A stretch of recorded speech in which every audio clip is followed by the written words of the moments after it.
The Get On Living Safely campaign is sponsoring this podcast to remind you to keep your spending in the community. Supporting local businesses keeps food on the table for our friends and neighbors. Follow them on social media and learn more at getonlivingsafely.com. We talked with Stacy Bruemmer. Stacy is part of the La Crosse Community Theater's upcoming Miracle on 34th Street radio show. We chatted performing, acting for radio and film, playing numerous roles at once, collaborating in production, and what to expect during the Miracle on 34th Street. You can find more conversations on our website, lacrosselocal.com. I'm Amy. And I'm Brent. And this is La Crosse Local. My name is Stacy Bruemmer. I'm from Denver, Colorado. I came out of the womb probably performing, if you ask my parents. I took I would say a pretty serious interest in it by the time I was 12. I just did a lot of community stuff in Denver and the surrounding metro area. I auditioned for the inaugural season of the Commonwealth Theater Company in Lanesboro, Minnesota back in 89, and I got a part, and all of a sudden I was a working actor, and I was a working actor for about, paid working actor, I guess I should say, for about, almost 10 years, I guess, off and on. I was with the Commonwealth for the first 5 years of their existence, and then I went back home to Denver and worked there for, a couple of years, I guess. Did some children's theater and some regional stuff like that.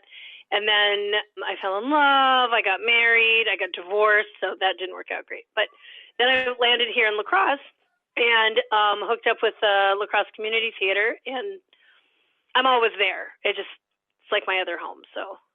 So speaking of the La Crosse Community Theater, you guys have a performance coming up, The Miracle on 34th Street. How do you prepare for a role like this? So I have done one radio show before this at LCT, at La Crosse Community Theater. And probably the most fun is just finding the characterizations. And it's all voice work because you play multiple people, but you don't have to necessarily change costumes or anything because the theory is that it's radio, right? So nobody sees you. So you just have to have different voices for each of your characters. For me personally, I just needed to have a bunch of different voices in my little bag of tricks, and then I could apply that to whoever they cast me as.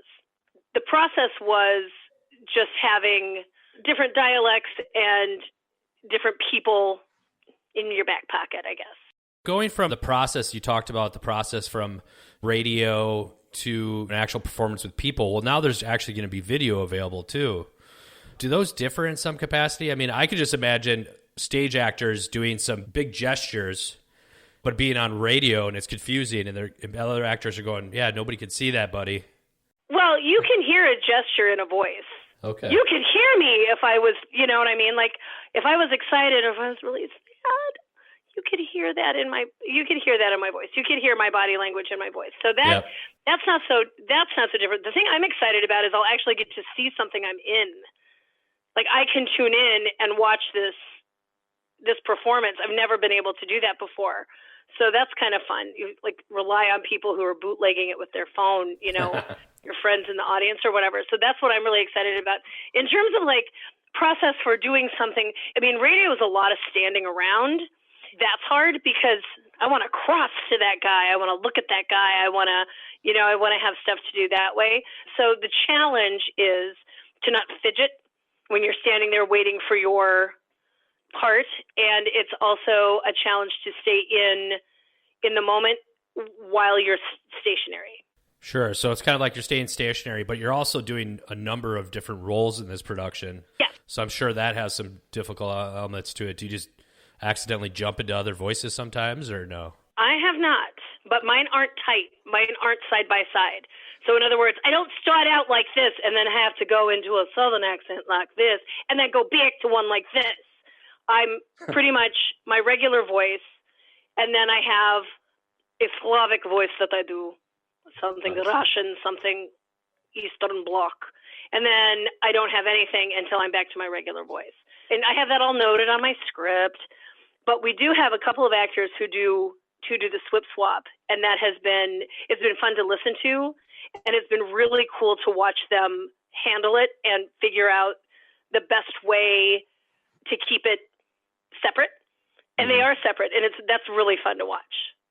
You know, I've been talking to a number of people from the Miracle on 34th Street, and, you know, it seems like there's a lot of collaboration with it, from the radio component to it, to the video, talk to the Foley artist, you know, making all those unique sounds. How does cool? It's super cool. How does this collaboration kind of work? Well, in these trying COVID times, Brent, if I can just be candid, it really sucks because we're 6 feet apart. Yep. And we're all masked. Nobody can touch anybody else. The best I can do is kind of turn towards the guy I'm supposed to be talking to through my mask and try to, you know, have a relationship with that character. What's neat about this particular piece and where it falls in the timeline that we're in this year is that all of the people on that stage and in that building haven't had any kind of contact with each other until now. I think we're all just really freaking happy to be together again. Whatever that means, whatever it takes to be together, we are going to do it. So if we have to be masked and 6 feet apart, we're going to be 6 feet apart and masked. If we have to sanitize, let me talk to you about sanitation for a moment. Mm-hmm. Sanitization has become my life. I smell like the pool. I'm one big walking strip of alcohol pad. It's insane how safe they are keeping us, which is super great. That's that extra component of, I want to hug you. I want to even just shake your hand, but all I can do is kind of wave. That's been hard, but because of who we are as a collective group and how we're all theater junkies and we're all stage rats, it's been an okay process. Of course I want to, love on everybody, but you got to do what you got to do to stay in the game. So if that's what we have to do, we have to do. So the collaboration, I think, has always been there. We're willing to step that up to be able to stay together. Well, I'm really excited to listen first and then be able to watch the video afterwards. It'll be nice to be able to participate in both those ways. If people want to find out more information about the show and the La Crosse Community Theater, what's the best avenue for them to look up? Okay. I like to use their website, and that's lacrossecommunitytheater.org. That usually will give you phone numbers. It will give you events that you can click on. It'll take you lots of places. La Crosse Local Podcast is a production of River Travel Media. Do you have an interview idea you would like to share with us? Message us on Facebook at La Crosse Locals. Subscribe to the La Crosse Local Podcast on your favorite podcast app. If you like us, rate us 5 stars. We thank you for it.